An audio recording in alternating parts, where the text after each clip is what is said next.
Moussa Diakhaté, président de la commission des lois de la décentralisation, du travail et des droits humains, par ailleurs porte-parole du parti Bokk Gis Gis du président Pape Diop. Nous venons de déposer pour le parrainage avec une délégation composée du directeur des élections Abdou Salam Bass, responsable des femmes cadres Dr Ndeye Mané Diop, et de Pat Mbeng, responsable des jeunes, et de l'équipe de jeunes qui avait fait le parrainage. C'est le premier jet, parce qu'on vient de déposer pour 9 régions. Parce que nous avons demandé à nos autres éléments, dans des contraintes lointains, d'aller déposer au niveau du représentant régional.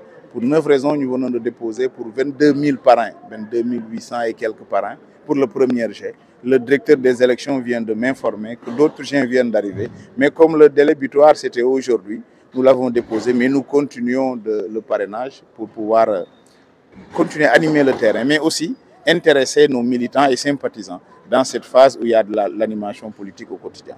Vous le savez, c'est le temps des parrainages. Mais au-delà des parrainages, Amadou Ba, c'est la continuité du président Macky Sall. C'est un bilan à défendre, c'est des points d'améliorer à proposer.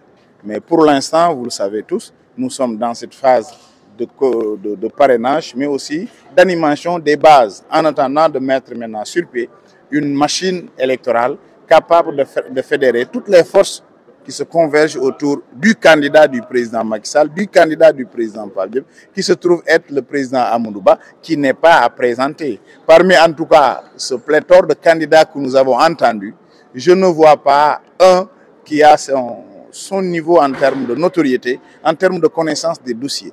Au-delà de la sensation, le Sénégal se trouve à un tournant décisif de son histoire.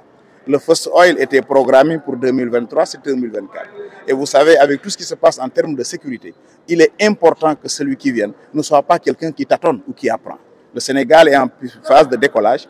On a besoin de quelqu'un qui connaît les dossiers, qui est capable. Et à mon humble avis, Amadou Ba semble être le meilleur parmi eux pour pouvoir continuer le travail que le président Macky Sall a déjà commencé. Préciser une chose de taille, mais jamais Dakar n'a eu, dans un parti au pouvoir, un candidat à l'élection présidentielle.